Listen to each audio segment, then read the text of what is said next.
하나님께서 주시는 말씀은 요한복음입니다. 신약성경 11장 25절에서 26절입니다. 25절에요.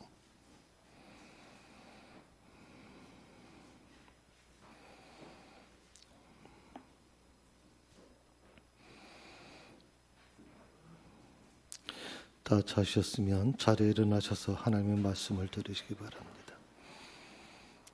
예수께서 이르시되 나는 부활이요 생명이니 나를 믿는 자는 죽어도 살겠고 무릇 살아서 나를 믿는 자는 영원히 죽지 아니하리니 이것을 내가 믿느냐. 이것이 하나님의 말씀입니다. 아멘.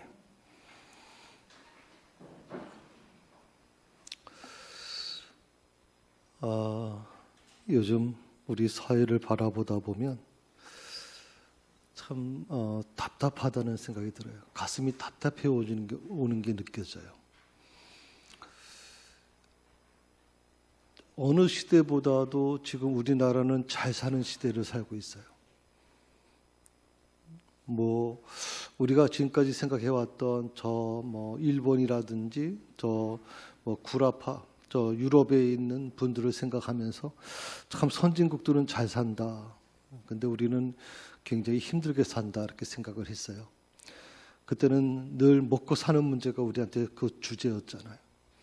60년, 70년, 80년도만 해도 정말 먹고 사는 문제를 위해서 허리도 졸라매고 하고 싶은 거 못하고 정말 인권이 무시되고 여러 가지 개인의 그 자유가 무시돼도 먹고 사는 문제가 더 심각한 문제였기 때문에 그런 목표를 위해서 우리는 열심히 달려왔어요. 요즘에는 먹고 사는 문제 가지고 힘든 게 아니라 진짜 이 사회가 진짜 어디로 가고 있는 거냐, 목적을 잃어버린 사회가처럼 느껴져서 좀 그게 굉장히 좀 힘들게 느껴지고 가슴을 답답하게 느껴지게 만들어요. 방향을 잃어버린 것 같아요. 한 두 가지 부분이 나타나고 있어요. 우리 사회가 언제부터인가 이 범죄가 만연하고 도덕적인 붕괴 현상이 나타나고 있어요. 도덕적인 붕괴 현상. 끔찍한 일들이 매일매일마다 아침 저녁 뉴스거리가 되고 우리는 그것이 아무런 느낌 없이 그런 것을 볼 때마다 무섭다. 우리 사회가 너무 왜 이럴까 생각도 안 해요. 당연하게 우린 받아들여요. 그리고 인간의 기본 도리를 넘어선 의식 잃은 행동들이 넘쳐나고 있습니다. 원인이 대체 뭘까? 왜 우리나라가 이렇게까지 추락됐을까 하는 그런 생각을 좀 해봅니다. 한 5가지 부분이 있다고 저는 생각을 했는데, 여러분, 우리가 크게 전 세계에서 1위를 달리는 게 있고 달리는 게 있습니다. 근데 그게 좋은 부분에서 1위 달리는 게 있고요. 또 하나는 안 좋은 부분에서 1위를 달리는 게 있습니다. 물론 반도체라든지 정말 다른 나라가 생각하지 못하는 다 탁월한 부분도 있지만 그런 긍정적인 부분은 좀 놔두고 부정적인 5가지를 좀 말씀을 좀 드리고 싶어요. 이 부정적인 5가지가 뭐냐면, 첫 번째 뭐냐면 자살률입니다. 우리나라 자살률이 세계 1위입니다. 끔찍한 일입니다. 끔찍한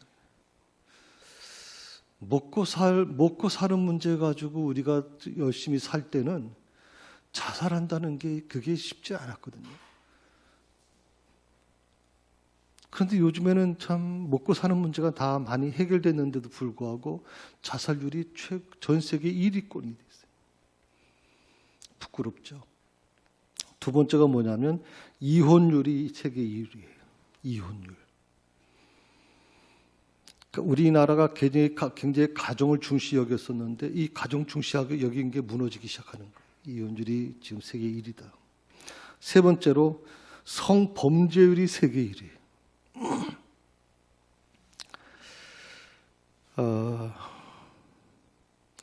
우리 사회가요, 안전한 사회가 아닌 것 같아요. 물론 외국 사람들이 왔을 때 우리나라 여행하시는 분이 우리 사회가 굉장히 안전한 사회라 그렇게 얘기하는데, 저는 우리 사회가 안전한 사회라고 생각하지 않아요. 특히 여성들이, 어린아이들이 살기가 그렇게 안전한 사회가 아니에요. 그게 너무 참 힘들어요. 여성과 어린아이들이 행복한 사회가 되어야 되는데 행복하지 못한 사회, 안전하지 못한 사회가 됐다는 거. 성범죄율이 세계 1위. 네 번째로 성범죄율과 같이 연결돼서 포르노 소비가 세계 1위. 온통 미친 것 같아요. 완전히 미쳐버린 것 같아요. 지금 성범죄율이 세계 1위. 그리고 다섯 번째로 PC방과 모텔 수가 세계 1위입니다. 누가 이 나라가 동방예의지국이라고 말하겠습니까? 누가 이 나라가 6.25가 기본이 된 나라라고 얘기하겠습니까? 지금 이 사회에 무너질 건 다 무너졌습니다.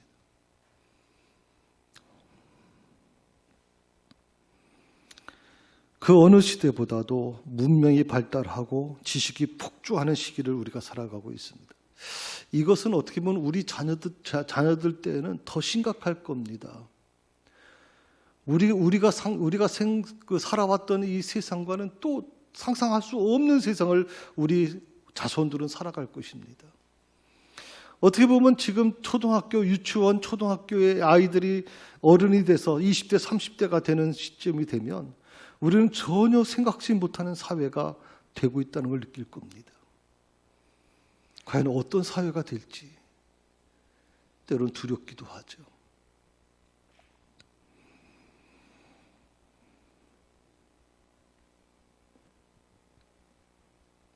사실 저는 그 어느 시대보다도 굉장히 불안한 시대가 되어가고 있다 생각이 들어요. 많은 사람들이 육신적인 문제를 경험하면서 과학이 발전하고 그래서 하나님 없이도 살 수 있다고 생각할지 모르지만 저는 가장 그 어느 시대보다도 불안한 시대가 아닌가. 왜냐하면 그 이유를 보게 되면 미래를 예측할 수가 없어요. 과학이 그렇게 발전했음에도 불구하고 의학이 발전했음에도 불구하고 그래서 인간의 수명을 100세까지 끌어낼 수 있는 아주 탁월한 그런 능력을 갖고 있는 시대가 됐음에도 불구하고 지금 2년이 지나도록 코로나를 예측하지 못해요.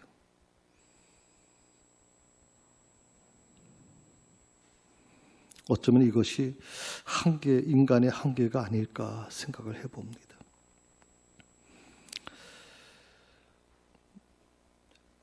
우리가 지난 주간에 고난주간을 보내면서 부활절 전에 예수님의 고난에 동참하는 그런 기간을 우리가 갖고 있습니다. 그런데 기독교가 어떤 종교냐라고 이렇게 물어본다면 저는 이렇게 분명히 말씀드릴 수 있습니다. 죽음을 기리는 종교가 아니다. 기독교는 죽음을 기리는 종교가 아니에요. 우리가 예수님의 죽음에 대한 부분을 가지고 같이 묵상하며 함께 금식하며 주님의 고난에 동참했지만 그러나 그렇다고 해서 우리가 죽음을 기리는 종교는 아니다. 그리고 두 번째로 한 분의 죽음을 묵상하는 종교도 아니다. 기독교인이 된다라고 하는 것은요, 죽었다 살아나신 부활하신 예수님의 생명으로 살아가는 존재가 된다는 거예요. 부활하신 예수님의 생명으로 살아가는 존재. 기독교인은 간단합니다. 부활하신 예수님의 생명으로 살아간다는 거예요. 이 세상 다른 것으로 살아가는 것이 아니라 우리는 부활하신 예수님의 생명으로 살아가는 존재다. 이게 분명해야 돼요. 이게 기독교인의 정체성이에요. 이게 없다면 기독교인이 아닌 거죠. 그래서 부활은 저는 기독교의 심장과 같다고 말씀드렸어요. 심장이 뛰어야 우리 살아있는 거예요. 아무리 우리가 이 육신이 멀쩡하고 키가 크고 헐칠하고 그렇다 할지라도요. 저는 이번에 그 뉴스를 보면서 그 재밌는 생각이 들었어요. 우리 법무부 장관 후보로 된 한동훈 검사장인가 하는 분이 후보가 입은 옷이 또 그분의 그 스타일이 또 이슈가 됐대요. 그분이 옷을 바바리 코트를 입고 왔는데 그게 완판이 되고, 그분이 목도리를 한 게 또 완판이 되고, 뭐 그거 어떤 거냐, 가방이 또 완판되고. 참 우리 사회가 재밌는 사회다라는 생각을 좀 해봐요. 재밌는 사회다. 부활이라고 하는 것은요, 기독교의 심장과 같은 거예요. 심장이 뛰지 않으면 아무리 겉모습이 화려해도 필요 없어요. 심장이 뛰어야 되는 거죠. 저는 기독교에 이 부활이 존재하지 않는다면, 부활 신앙이 그 속에 없다면 심장은 죽은 거라고 생각을 하는 거예요. 그건 교회는 건물만 담그러리 있는 거지, 그 교회는 생명이 없는 거예요. 이렇게 중요한 기독교의 심장과 같은 부활이 그동안 2000년 동안 역사적으로 굉장히 논란이 되고 있었던 것은 사실입니다. 만약에요, 예수님의 그 부활이 거짓이라면 어떻게 될까? 지금까지 2000년 동안 수많은 사람들이 이 부활이 거짓이라는 것을 증명하기 위해서 얼마나 많이 연구하고 얼마나 많이 집중적으로 공격해 왔는지 몰라요. 사실 이게 만약 거짓이라고 하면요, 기독교는 무너져도 빨리 무너졌어야 돼요. 기독교가 2000년 동안 유지할 수가 없는 거예요. 왜? 다른 종교에 없는 부활이라고 하는, 도저히 인간적으로 받아들일 수 없는 그것을 우리 심장으로 생각하고 있기 때문에. 그래서 만약 그 부활이 거짓이라면 기독교는 어떻게 될 것인가? 저는 두 가지로 생각했어요. 하나는 지상 최대의 사기 집단이다. 사기 집단이다. 이런 사기 집단이 어디 있어요, 여러분? 이런 사기 집단이 어디 있어요? 그러니 그런 사기 집단에서 만약에 그게 거짓이라면 목사인 저는 사기로 여러분에게 설교를 하는 거예요. 두 번째로, 신천지 사기와는 비교도 할 수 없는 사기일 거다. 신천지 사기, 뭐 여러분 다 아시는 것처럼 좀 황당무계하잖아요.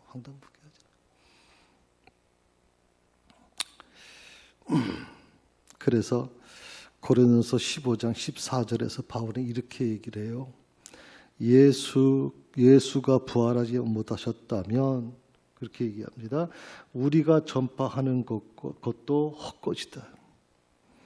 그리고 우리의 믿음도 헛것이다. 우리가 전한 복음도 헛것이고, 그리고 우리의 믿음도 다 헛것이 되는 거다. 예수 그리스도가 부활하지 못하셨다면. 그러니까 우리 기독교의 그 가장 기초는 부활신앙에 달려있는 거예요. 부활신앙을 믿지 못한다는 것은, 부활신앙을 받아들이지 못하고 부활신앙에 대해서 딴 말을 하는 것은, 그건 기독교의 신앙의 정신에 어긋나는 거예요. 왜냐하면 사도 바울도 기독교의 그 예수님께서 부활하지 못하셨다면 우리가 전하는 거, 우리의 믿음도 다 헛것인 것이라고 그렇게 단호하게 분명히 얘기하고 있기 때문에. 이 세상의 그 어떤 언어보다도 생명과 가치와 희망과 그리고 힘을 주는 언어가 뭐냐? 바로 부활이라는 단어예요. 생명을 주는 것. 그리고 우리에게 가치. 그래서 이 부활을 믿는 사람들이기 때문에 그 고통과 핍박 속에서도 그것을 이겨낼 수가 있는 거거든. 그리고 희망을 주잖아요. 많은 사람들이 힘들다고. 우리가 아까 얘기한 그 데이터 봤지만 자살률 제1위예요. 사람이 자기 목숨을 끊는다는 것처럼 힘든 거 없어요, 여러분. 그럼에도 불구하고 자살률이 1위가 되는 이유가 뭘까요? 우리가 희망을 잃어버렸기 때문에 그런 거 아니에요. 그런데 우리 부활 신앙의 가장 기본이 뭐냐? 바로 희망을 주는 거다, 희망.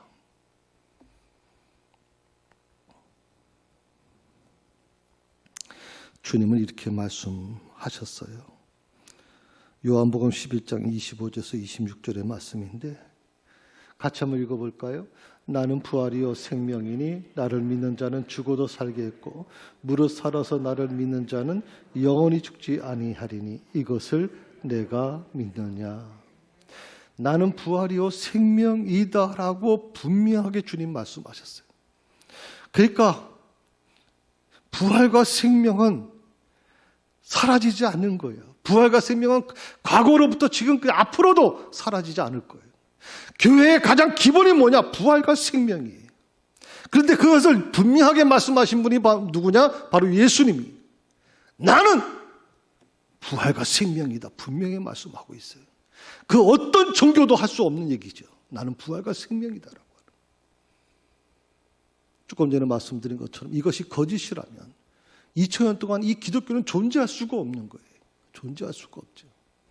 부활과 생명. 정말 이렇게 확실하게 말한 종교를 저는 찾아볼 수가 없었어요. 나를 믿는 자는 죽어도 산다. 그리고 살아서 나를 믿는 자는 영원히 죽지 않는다. 그리고 주님은 그렇게 물어요. 이것을 내가 믿느냐? 이것을 내가 믿느냐? 죽어도 사는 것, 그리고 영원히 죽지 않는 것을 내가 믿느냐? 여러분은 뭐라고 대답을 하실까요? 우리는 어떻게 대답을 할까요?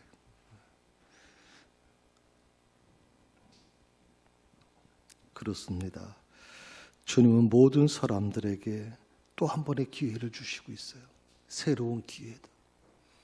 부활이라는 걸 통해서 우리에게 새로운 기회를 주신다. 이 부활을 믿는 자, 부활이요 생명을 믿는 자, 그것을 믿는 성도들은 사람은 새로운 기회를 얻게 된다는 거예요. 그가 누구든지 묻지 않습니다. 그가 죄인이든 그가 사형수라 할지라도 묻지 않습니다. 그가 부활과 생명을 믿는다면 새로운 기회를 얻게 될 것이다. 그 사형수를 마지막 처형하는 거기에 이제 소장님으로 계시는 분이 간증책을 하나 썼잖아요. 거기에 보면 이런 얘기를 하잖아요. 수백 명의 사람을 죽인 정말 상상할 수 없는 정말 그가 처음에 그 교도소에 들어왔을 때 그의 눈빛은 악마의 눈빛이었다든 그 눈빛을 보는 것조차 무서워서 교도소장이 나도 보기가 끔찍할 정도였다고. 그런데 그가 예수 믿고 달라지고 그 처형장에 가서 이제 마지막 처형당하는 그 순간 그의 눈빛은 천사의 눈빛이었다고 얘기하거든요. 부활을 경험한 사람들은 저는 새로운 기회를 얻을 거라고 믿어요.